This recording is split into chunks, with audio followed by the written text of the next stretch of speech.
What if everything you thought you knew about vampires was a lie? Before Dracula, before folklore, before the word vampire even existed, there was another story. A story of angels who fell, blood that was cursed, and children who hungered for flesh. This is the tale of the first vampire. What if the truth was so terrifying it had to be buried beneath centuries of myth? This isn't about some mortal who died and returned. This is about something that should never have been born, cursed offspring condemned to eternal thirst, walking among us still.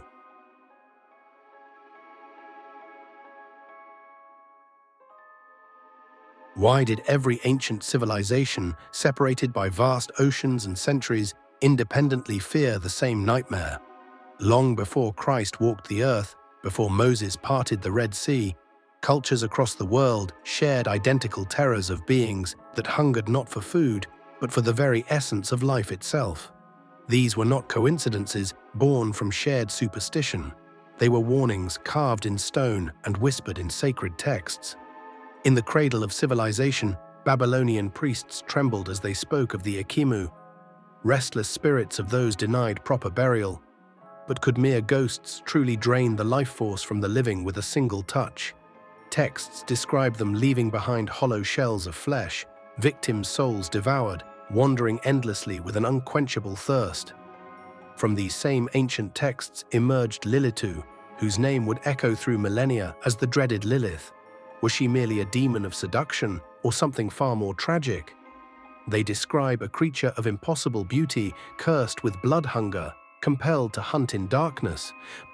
Her crimson lips and pale skin disguised a torment that transcended mortal understanding, punishment disguised as predation.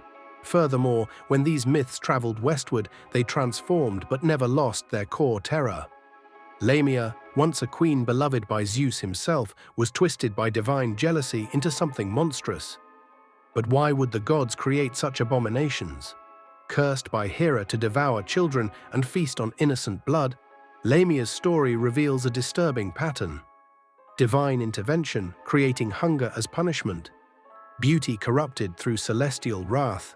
Even Rome's mighty legions feared the Strix, creatures that descended from darkness with intelligence that surpassed mere animal cunning.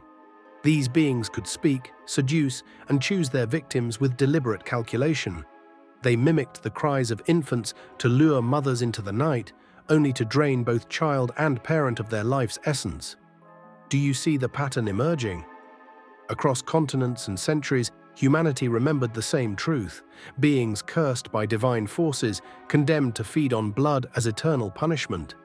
This wasn't folklore, this was the inherited memory of something that once walked among our ancestors.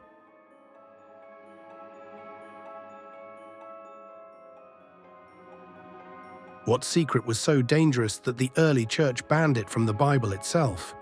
Hidden within the apocryphal Book of Enoch lies a truth so profound it was deemed too perilous for common knowledge.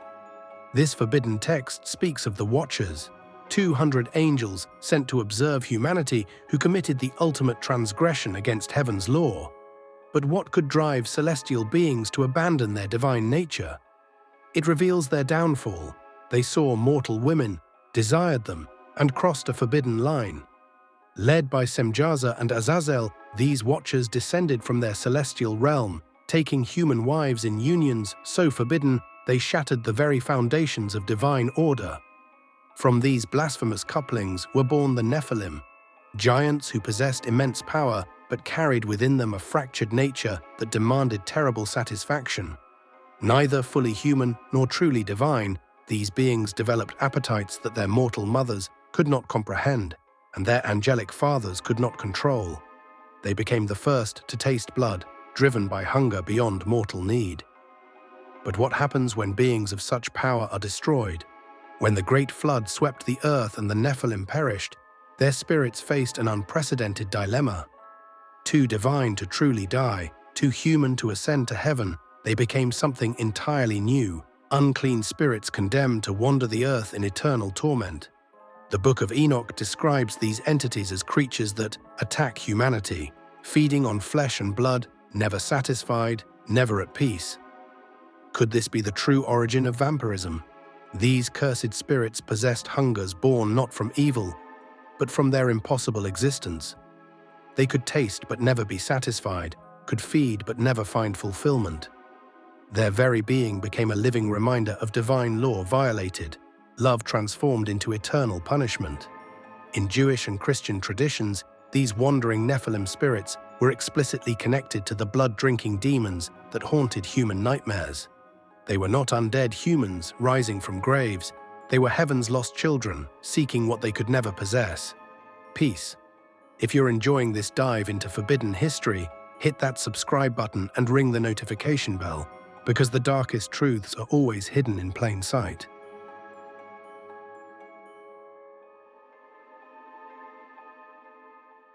How did heaven's rebels become humanity's greatest nightmare? As Christianity spread across the ancient world, the Church encountered these blood-drinking myths and made a calculated decision. Rather than dismissing them as pagan superstition, early Christian scholars recognized them as evidence of ongoing spiritual warfare, proof that the consequences of angelic rebellion still plagued humanity.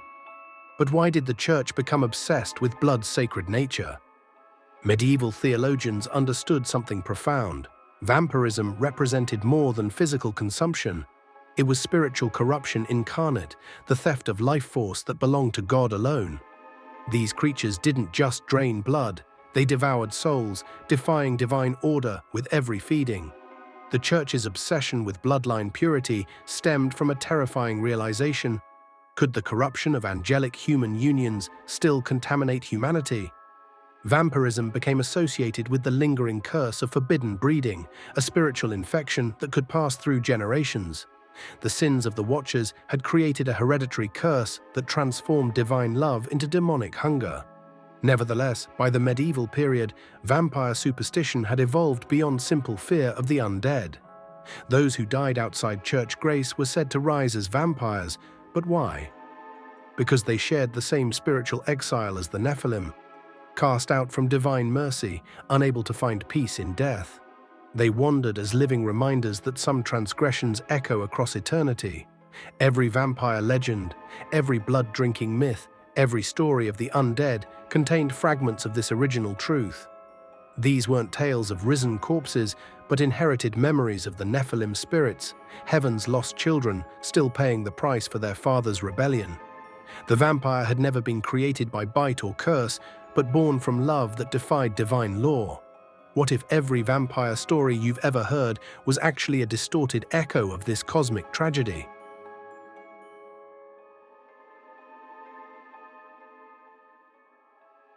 The medieval world wasn't just haunted by whispers of vampires, it was drenched in them. From the forests of Eastern Europe to the villages of the Balkans, reports spread like wildfire of corpses rising to drink the blood of the living. But were these merely peasants' tales, or the echoes of something far older? Church records reveal a chilling detail. Many so-called vampires weren't ordinary criminals or strangers. They were often excommunicated heretics, suicides, or those who defied the church in life. Their bodies were dug up, staked through the heart, and burned at crossroads. This wasn't about corpses walking. It was about stamping out souls the church had declared unclean, just as the Watchers' children had been. Papal decrees spoke of blood as sacred essence, untouchable except through the Eucharist. So what happens when stories of spirits who drank that same blood spread across Europe? The church turned vampire panic into theology. To deny the church's sacraments meant you might thirst eternally, feeding on the faithful like the Nephilim's restless children. But beneath the superstition was a weapon. Vampire hunts weren't just about stopping monsters. They were about reinforcing the church's monopoly on the soul. Every grave exhumed, every stake driven, reminded villagers that only through the church could their spirits rest in peace. The vampire was transformed from cursed memory into a tool of control.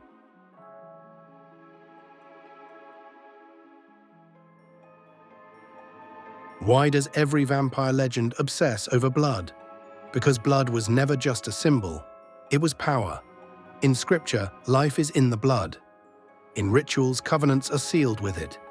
For the Church, blood was reserved for Christ's sacrifice, transformed into the Eucharist as sacred mystery. But the forbidden truth of the vampire myth is that others had once harnessed blood as power, long before the church declared it sacrilege. The Nephilim were said to hunger not just for mortal blood, but for its vitality, its life force. Ancient texts describe angels teaching forbidden arts of metallurgy, enchantments, and charms that manipulated flesh and blood alike.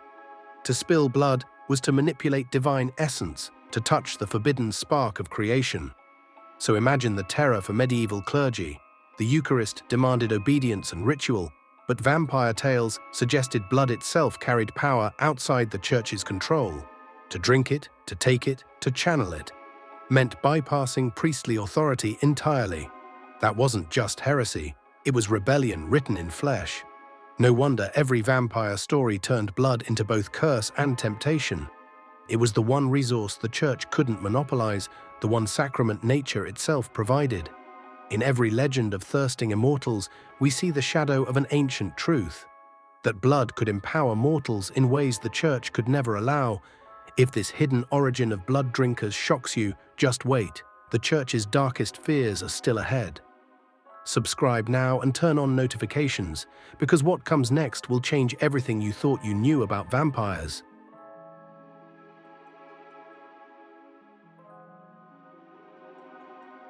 You may think the vampire is just a relic of medieval panic, but the myth never died. It adapted, it evolved, and in its evolution it reveals something uncomfortable about us. The Enlightenment dismissed superstition, yet even the rational age was obsessed with blood. Doctors prescribed bloodletting to cure illness. Alchemists whispered of the philosopher's stone as tied to the elixir of eternal life. And what is that, if not the vampire's dream?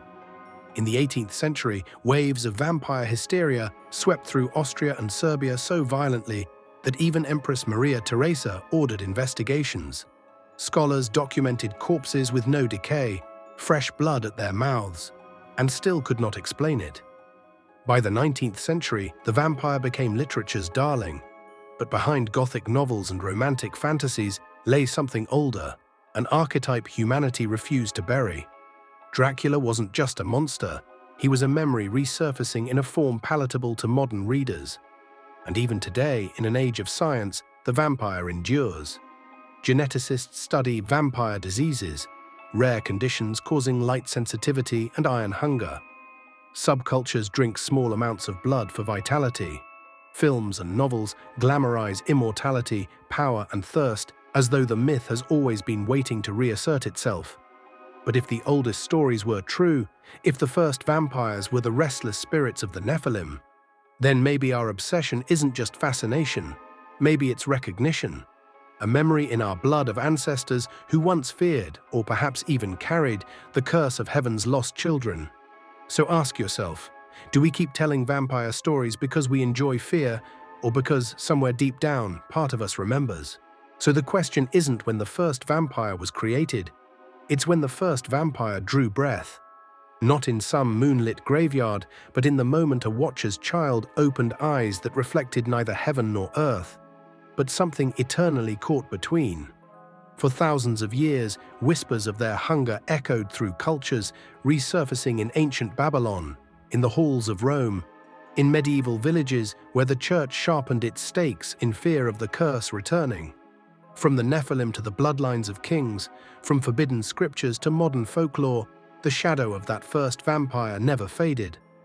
Perhaps the first vampire was never a man who died and rose again, but a spirit condemned to exist without truly living, born from an angel's rebellion, cursed to wander with unquenchable thirst.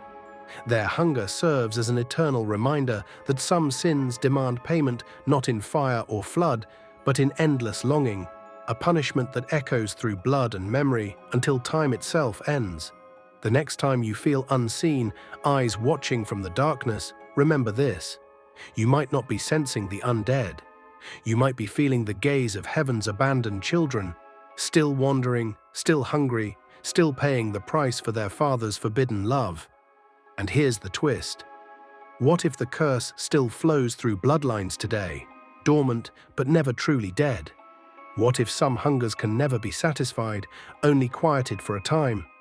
Drop your thoughts in the comments below. Don't forget to subscribe and turn on that notification bell for more forbidden tales that reveal the dark truths hidden behind our most terrifying legends.